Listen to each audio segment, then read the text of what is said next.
America के राष्ट्रपति Joe Biden सत्ता संभालते ही एक्शन में आ गए हैं। बाइडेन ने एक के बाद एक कई कार्यकारी आदेशों पर हस्ताक्षर करके डोनाल्ड ट्रंप के कई फैसलों को पलट दिया। इसी बीच बाइडेन ने प्रवासियों को राहत देने वाले एक कार्यकारी आदेश पर भी हस्ताक्षर किया। इस आदेश से 1 करोड़ 10 लाख ऐसे प्रवासियों को फायदा होगा जिनके पास कोई कानूनी दस्तावेज नहीं है। इनमें करीब 5 लाख लोग भारतीय हैं। जो बाइडेन ने अमेरिकी कांग्रेस से अनुरोध किया है कि वह 1 करोड़ 10 लाख अवैध प्रवासियों को स्थायी दर्जा और उन्हें नागरिकता का रास्ता तय करने के लिए कानून बनाए। दिल्ली और आसपास के क्षेत्रों समेत पूरे उत्तर भारत में कड़ाके की ठंड पड़ रही है। आने वाले कुछ दिनों में इसके बढ़ने की संभावना जताई जा रही है। मौसम विभाग ने संभावना जताई कि पश्चिमी विक्षोभ सक्रिय हो गया है, जिसकी वजह से पहाड़ों में बर्फबारी और मैदानी क्षेत्रों में बूंदाबांदी हो सकती है, जिसकी वजह से अगले 3 दिनों में उत्तर पश्चिमी भारत के कई इलाकों में न्यूनतम तापमान में 2 से 4 डिग्री सेल्सियस की कमी दर्ज की जाएगी।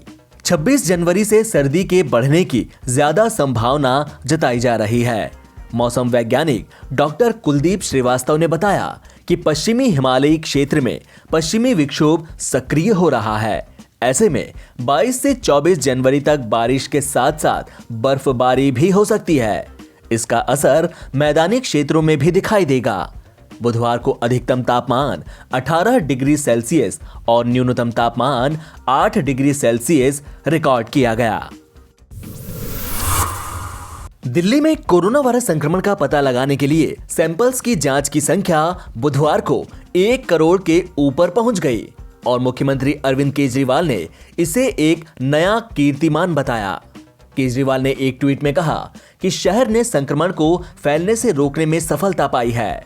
स्वास्थ्य विभाग के मुताबिक मंगलवार तक प्रति 10 लाख लोगों पर 5,29,000 से ज्यादा जांच की जा चुकी है और अब तक 1 करोड़ 59 लाख 193 सैंपल्स की जांच हो चुकी है।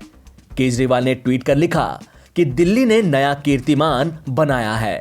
हमने अब तक 1 करोड़ से अधिक कोरोना जांच की है, जो कि दिल्ली की जनसंख्या का 50% है।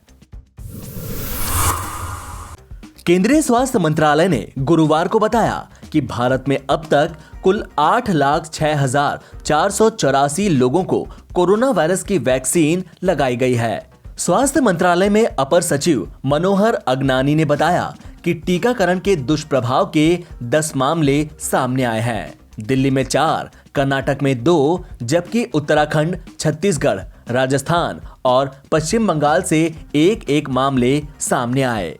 इन सभी को अस्पताल में भर्ती करने की जरूरत पड़ी। अगनानी ने कहा, कोविड-19 टीकाकरण का अभी तक कोई गंभीर दुष्प्रभाव नहीं हुआ है। गौरतलब है कि भारत में वैक्सीनेशन कार्यक्रम में सीरम इंस्टीट्यूट की वैक्सीन कोविशील्ड और भारत बायोटेक ICMR द्वारा विकसित कोवैक्सीन का प्रयोग किया जा रहा है। भारत में एक दिन में कोरोना वायरस के 15,223 नए मामले सामने आने के बाद गुरुवार को देश में संक्रमण के मामले बढ़कर 1 करोड़ 6 लाख 10,883 हो गए। इनमें से 1 करोड़ 2 लाख 65,706 लोग संक्रमण मुक्त हो चुके हैं। केंद्रीय स्वास्थ्य मंत्रालय की ओर से सुबह 8 बजे जारी किए गए आंकड़ों के मुताबिक कोरोना वायरस से 151 और लोगों की मौत हो जाने के बाद मृतकों की संख्या बढ़कर 1,52,869 हो गई।